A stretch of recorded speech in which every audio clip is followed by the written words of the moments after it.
মোহাম্মদ মুজিবুর রহমান চৌধুরী, মৌলভীবাজার 4। আপনার সময় 6 মিনিট। বিসমিল্লাহির রহমানির রহিম। মাননীয় স্পিকার, মাননীয় প্রধানমন্ত্রী, মাননীয় মন্ত্রীবৃন্দ এবং মাননীয় সংসদ সদস্যবৃন্দ, প্রথমে আমি মহান রাব্বুল আলামিনের কাছে শুকরিয়া আদায় করছি। মাননীয় স্পিকার, আমি আপনার মাধ্যমে এই মহান জাতীয় সংসদে দাঁড়িয়ে কৃতজ্ঞতা প্রকাশ করছি আমার এলাকার জনগণের প্রতি, যারা আমাকে সিলেট বিভাগের 19টি আসনের মধ্যে সর্বোচ্চ ভোটের ব্যবধানে বিজয়ী করেছেন এবং মাননীয় প্রধানমন্ত্রী তারেক রহমান সাহেবের হাতকে শক্তিশালী করেছেন। আজকের দিনে শ্রদ্ধার সাথে স্মরণ করছি বীর মুক্তিযোদ্ধা, স্বাধীনতার ঘোষক, বহুদলীয় গণতন্ত্রের প্রবক্তা শহীদ প্রেসিডেন্ট জিয়াউর রহমানকে। আমি আরও স্মরণ করছি যার আদর্শ মননে লালন করে জাতীয়তাবাদী দলের রাজনীতিতে এসেছি, মাদার অফ ডেমোক্রেসি, গণতন্ত্রের আবশ্যক নেত্রী, 3 বারের সফল প্রধানমন্ত্রী বেগম খালেদা জিয়াকে। মাননীয় স্পিকার, আমার এই আসন চা বাগান, পাহাড়, হাওর আর প্রাকৃতিক সৌন্দর্যের অপার লীলাভূমি। এটি বাংলাদেশের চায়ের রাজধানী হিসেবে পরিচিত। এই অঞ্চল শুধু অর্থনীতির নয়, পরিবেশ ও পর্যটনের দিকে অত্যন্ত গুরুত্বপূর্ণ।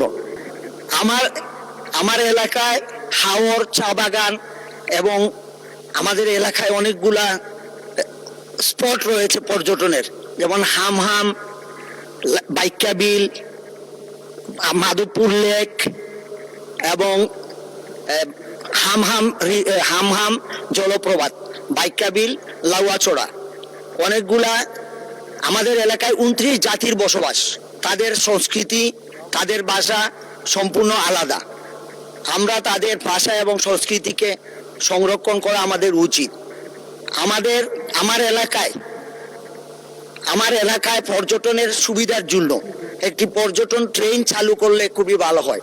এবং সিলেট এলাকায় আখাউড়া থেকে সিলেট পর্যন্ত ট্রেন লাইন অত্যন্ত পুরাতন এবং অনেক সমস্যা। আমার মনে হয় যে কোনো সময় অ্যাক্সিডেন্ট হইতে পারে, এই বিষয়ে সরকারের পদক্ষেপ নেওয়া প্রয়োজন। আমার পর্যটন এলাকার জন্য আমি একটি মাস্টার প্ল্যান চাই, যাতে আমাদের এই এলাকায় যেহেতু বিভিন্ন জাতিগোষ্ঠী, মণিপুরি, খাসিয়া, ত্রিপুরা, অনেক ধরনের জাতির বসবাস, 29 জাতির বসবাস, তাদেরকে দেখার জন্য অনেকেই এটাকে বিদেশিদের অনেক আকৃষ্ট এই এলাকায়।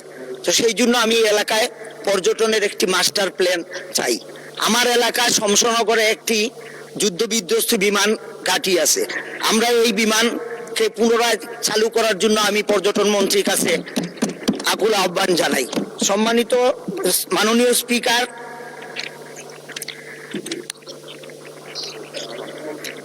স্বাস্থ্য খাতের উন্নয়ন বিষয়টি অত্যন্ত জরুরি। পর্যটন হওয়ায় আমার শ্রীমঙ্গলে বর্তমানে 50 শয্যা বিশিষ্ট একটি হাসপাতাল আছে, এটাকে আমি 100 শয্যা বিশিষ্ট করতে চাই।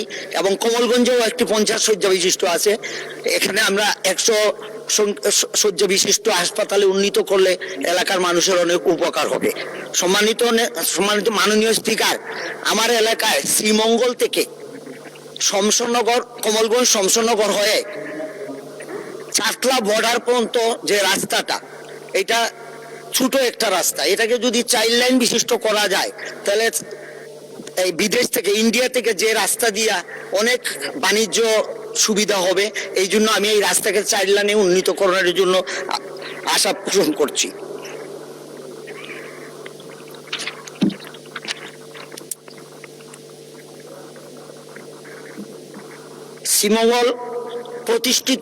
শ্রীমঙ্গলের একটি প্রতিষ্ঠিত দ্বিতীয় চা নিলাম কেন্দ্রটি পুনরায় চালু করার জন্য অনুরোধ করছি। কারণ ফেসিবাদের আমলে আমার এই এলাকায় চায়ের একটি নিলামের জায়গা ছিল, কিন্তু সেটাকে তারা খাটিয়ে চিটাগাঙে নিয়ে গেছে। আমরা এটাকে আবার পুনরায় চালু করার জন্য জোর দাবি জানাচ্ছি। আমার এলাকায় ইদানিং পরিবেশকে নষ্ট করে যেভাবে রিসোর্ট তৈরি হয়েছে প্ল্যান ছাড়া, এবং এটা সরকার কোনো এটা থেকে রেভিনিউ পাচ্ছে না, পাহাড় কেটে বিভিন্নভাবে রিসোর্ট তৈরি করা হয়েছে। আগে যে যিনি এমপি ছিলেন, উনি একটানা 37 বছর এমপি ছিলেন, যার ফলে স্বৈরশাসন কিভাবে হয় সেটা শ্রীমঙ্গল, কমলগঞ্জের মানুষ হাড়ে হাড়ে টের পায়। উনার যেটা মন চায় সেটাই উনি করছেন। আমাদের এখানে এই প্রভাবশালী লোকরা সরকারের জায়গা দখল করে, রেলওয়ের জায়গা দখল করে তারা বিভিন্ন স্থাপনা তৈরি করেছেন, যেটা আমাদের জন্য অনেক অসুবিধা। আমি আশা করব আমাদের এই এলাকার যে যে বনাঞ্চল আছে, যে সরকারি জায়গাগুলো আছে, সেটাও মুক্তির জন্য আমি সংশ্লিষ্ট মন্ত্রীদের কাছে আন্তরিকভাবে দাবি জানাই।